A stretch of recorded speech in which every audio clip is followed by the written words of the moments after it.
తొక్కితే అక్కడ వేయలేదు, అట్లా తొక్కి ఇక్కడికి వచ్చిన అధ్యక్ష. ఉత్తమ రాలే, అయ్య పేరు మీదనో మామ పేరు మీదనో ఎవరి పేరు మీదనో చెప్పుకొని ఇక్కడికి రాలే అధ్యక్ష.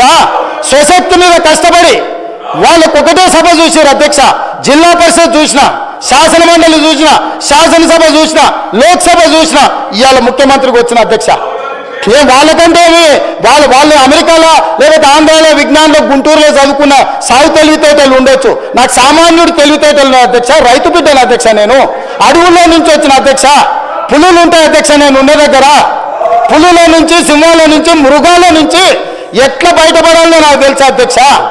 అల్లా తప్పగా రాలే ఆషామాషిగా మాట్లాడితే. ఎందుకంటే ఈ హోదా, ఈ బాధ్యత ప్రజల కోసం ఇచ్చిందని, నా వ్యక్తిగతమైన కోపతాపాలతో ఈ బాధ్యత నెరవేర్చొద్దని చాలా ఓపికగా, చాలా మర్యాదగా, గౌరవంగా ఈరోజు ఉన్న అధ్యక్ష. నేను ఒక్కటే అడుగుతున్నా అధ్యక్ష ప్రతిపక్షాన్ని, రీజనల్ రింగ్ రోడ్డు వేసుకుందామా వద్దా? రేడియల్ రోడ్స్ వేసుకుందామా వద్దా? మన ఫ్యూచర్ సిటీని కట్టుకుందామా వద్దా? మూసీని నిర్మించుకుందామా వద్దా? మెట్రో రైలును పొడిగించుకుందామా వద్దా? హైదరాబాద్లో ఫ్లైఓవర్లు కట్టుకుందామా వద్దా? హైదరాబాద్లో టన్నెల్స్ కట్టుకుందామా వద్దా? అక్బరుద్దీన్ ఓవైసీ గారిని నేను రిక్వెస్ట్ చేస్తే హైదరాబాద్ అభివృద్ధి కోసం is very much concern about Hyderabad development. ఈ not today. Yes, time and again he has demanded to Rajshekhar Reddy, to Chandrababu Naidu, Rosai, to Kiran Kumar Reddy, including Chandrasekhar Rao. But the then government, they never reacted on old city development. I have told clearly, this is not old city, this is original city. I have to develop original city. That is what my commitment, that is what I am doing. So, ఒక సభ్యులు వారితోని వారు అక్కడ London నుండి యాదృచ్ఛికంగా నేను request చేసి తీసుకెళ్ళి మనం ప్రపంచ దేశంలో జరిగిన అభివృద్ధిని చూసి మన రాష్ట్రాన్ని, మన నగరాన్ని మనం ఎట్లా అభివృద్ధి చేసుకుందాం ప్రయత్నం చేస్తామని సహకారం అడిగిన అధ్యక్ష. మన టీంను పంపించిన సౌత్ కొరియాకు చూసి రాపోండి అని. వాళ్ళ ఎమ్మెల్యేలను ఆబ్సెంట్ చేయించిండు ఒత్తిడి చేసి. నేను ఆల్ పార్టీ కమిటీ పంపించిన అధ్యక్ష. నేను నా ఎమ్మెల్యేలను పంపించాలి, అధికారులను పంపించిన. ఎందుకంటే ఇతర దేశాలలో జరిగిన అభివృద్ధిని చూడడం ద్వారా దుబారా తగ్గించడం ఎట్లా, ప్రపంచంతో పోటీ పడడం ఎట్లా అనే దాంతో నేను కొన్ని దేశాలు తిరిగి వచ్చిన. తమరు చూసి వచ్చారు, south Korea council chairperson Sukhender Reddy గారు చూసి వచ్చిండ్రు, ఎమ్మెల్యేలు పోయి వచ్చిండ్రు. వాళ్ళ ఎమ్మెల్యేలు పోతామంటే ఆఖరి నిమిషంలో వాళ్ళని పోవద్దని ఒత్తిడి చేసి వాళ్ళని పోనీయలేదు అధ్యక్ష. నేను ఒకటే అడుగుతున్నా అధ్యక్ష, ఏం బుద్ధి ఇది అధ్యక్ష? ఏం బుద్ధి ఇది? ఇది మంచిదా తెలంగాణ రాష్ట్రానికి? ఇందుకోసమైనా తెలంగాణ రాష్ట్రం సాధించుకున్నది?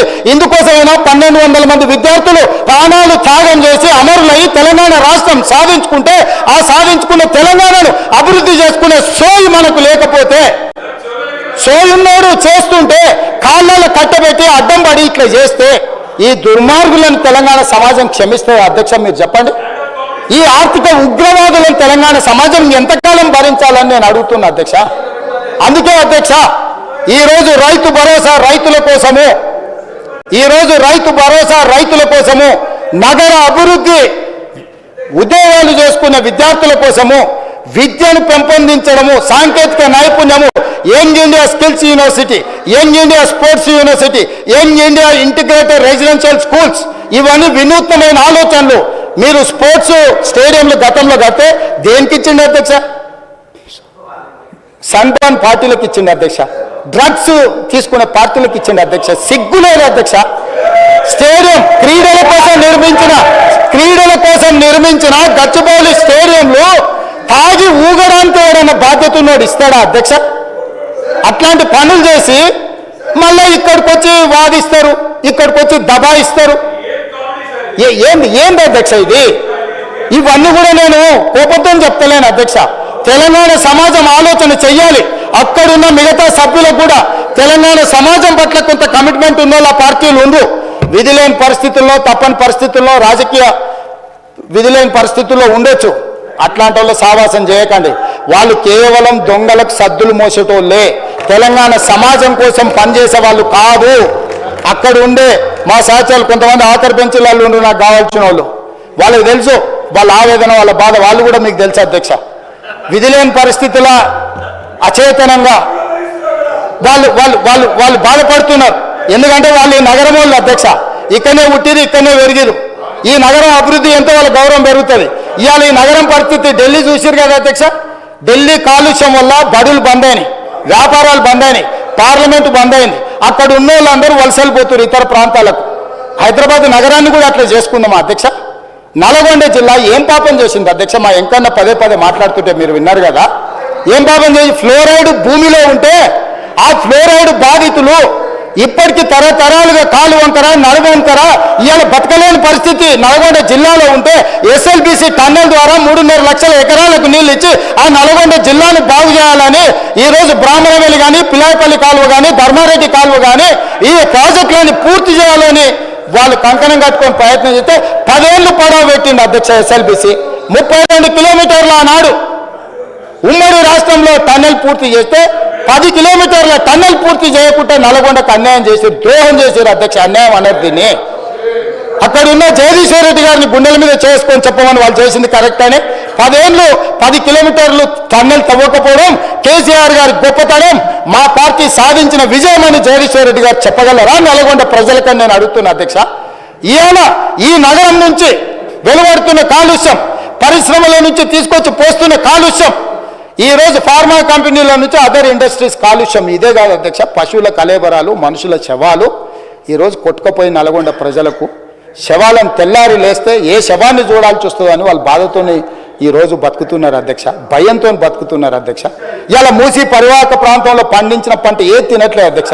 నేను మొన్న పోయినప్పుడు ఆడపిల్లలు తల్లులు వచ్చి అన్నారు, కొత్తగా పెళ్ళి అయితే పిల్లలు కూడా పుట్టట్లేదు ఈ నీళ్ళ వల్ల, మేము గర్భం దాల్చాలంటే కూడా మాకు భయం అవుతుంది అని ఆడబిడ్డలు వచ్చి చెప్పారు అధ్యక్ష. మూసి ప్రక్షాళన చేస్తాము, మూసిలో ఒక మంచి నీళ్లు నల్గొండ జిల్లాకు పంపుదాము, ఆ నల్గొండ జిల్లా దేవుడు ఒకవేళ వాళ్ళకి శాపం పెట్టినా ఆ శాపాన్ని మనం కష్టపడి కడుక్కుందామని అంటే మూసి గట్టొద్దు, ఎట్లా కడతావో నేను చూస్తా అంటాడు అధ్యక్ష. ఇదేనా అధ్యక్ష ప్రధాన ప్రతిపక్షం చేయాల్సిన పని? వీళ్ళు ఇట్లనే ఉంటారు అధ్యక్ష. మరి ఆయన ఇదే చెప్పి తోలుతున్నాడా వీళ్ళని? నిన్న అక్బరుద్దీన్ ఓవైసీ గారు అదే అడిగారు, ఆయన ఇచ్చిన ట్రైనింగ్ ఇదేనా ఇదేనా వాళ్ళు ఇచ్చిన ట్రైనింగు? ఇవాళ ఇట్లా తయారైతే, విధ్వంసకారులుగా తయారైతే, తెలంగాణను విధ్వంసం చేయాలని వీళ్ళు బయలుదేరితే, ఇట్లాంటి విధ్వంసం చేసేటోళ్లకు ఎలాంటి బరి తెగించిన క్రూర ముగాలనైనా బోనుల బంధించే శక్తి నా సభకు నా సభ్యులకు ఉంది అధ్యక్ష.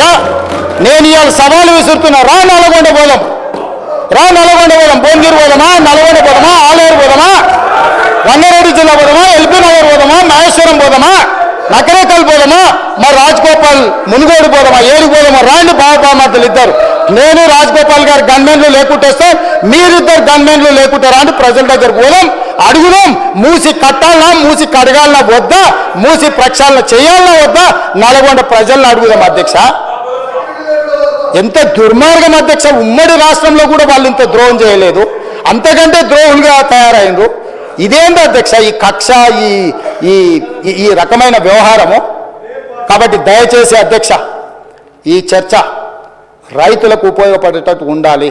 ఈరోజు ఈ సభలో రైతు భరోసా మీద స్వల్పకాలిక చర్చ మా మంత్రి తుమ్మల నాగేశ్వరరావు గారు ఏదైతే ప్రవేశపెట్టిండ్రో, దయచేసి పంతాలకు పట్టింపులకు పోకండి. మనం చిన్నగా ఉన్నప్పుడు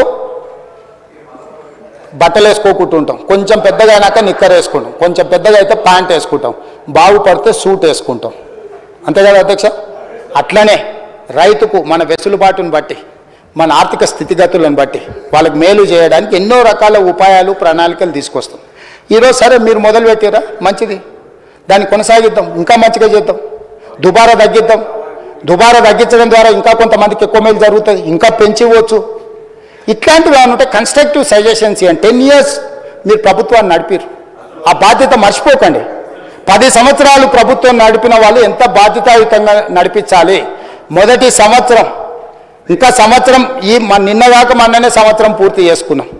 సంవత్సరం పూర్తి చేసుకోకముందే 10 ఏళ్ళు మీరు పరిపాలించి